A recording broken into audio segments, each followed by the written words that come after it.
ఏడ్చి ప్రార్థన చేశాను కన్నీళ్లతో. అప్పుడు దేవుని మహాకృప, దేవుని కనికరం నా మీదకి వచ్చింది.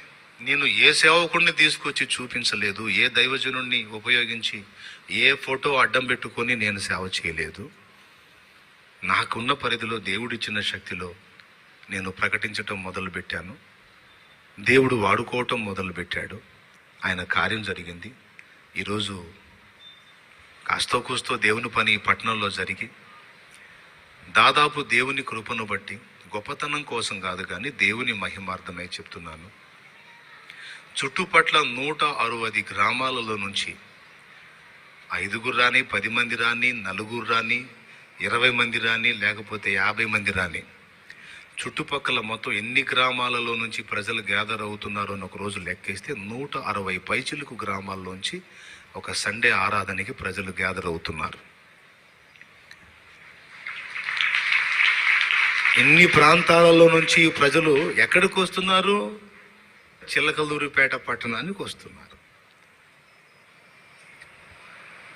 ఉద్యోగం రాలేదంటారా? దేవుని పని జరగలేదంటారా?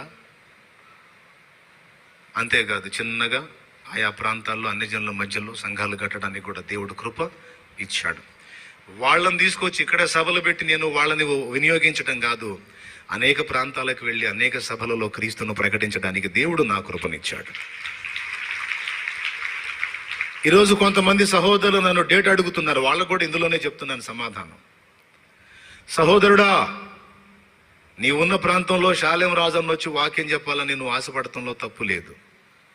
షాలేం రాజన్న కుదరవచ్చు, కుదరకపోవచ్చు. షాలేం అన్న కాబట్టి ఇంకొక అన్నన్నా తీసుకొచ్చి వాక్యం చెప్పిద్దాం, ప్రజలు మారతారని నువ్వు అనుకోవచ్చు, ఆశపడవచ్చు. తప్పు కాదు, అది తప్పు లేదు, చేయొచ్చు అట్లా.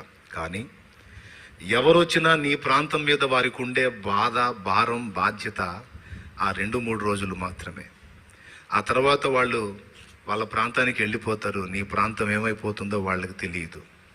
కానీ ఒక సమాజంలో నీవు ఉండి సేవ చేస్తున్నావు కనుక దానికి సంబంధించిన భారం, బాధ్యత నీ మీద ఉంటుంది. కాబట్టి నువ్వు చేయాల్సిన పని ఏంటంటే, ఎవరో వస్తారు, వాళ్ళు ప్రకటిస్తే ఆత్మలు మారుతారన్న ఆలోచన తీసేసి నువ్వు మోకాళ్ళు నీ దేవుణ్ణి అడుగు, దేవా నన్ను వాడుకో, లేకపోతే తీసుకో. నా ప్రాంతం మీద వారికి భారం ఉండదు కనుక, నా ప్రాంతం భారం నాదే కనుక నీవు నన్ను వాడుకో, నీవు నన్ను వాడుకో అని చెప్పని ప్రార్థన చేయి. తప్పకుండా దేవుడు నిన్ను వాడుకుంటాడు. నువ్వు చేయాల్సింది ఏంటంటే, భక్తులైన వారు ఎవరన్నా నీకు కనపడితే వారి దగ్గరకు వెళ్ళి నేర్చుకో. అది నువ్వు చేయాల్సిందే. రాజుల 2వ గ్రంథము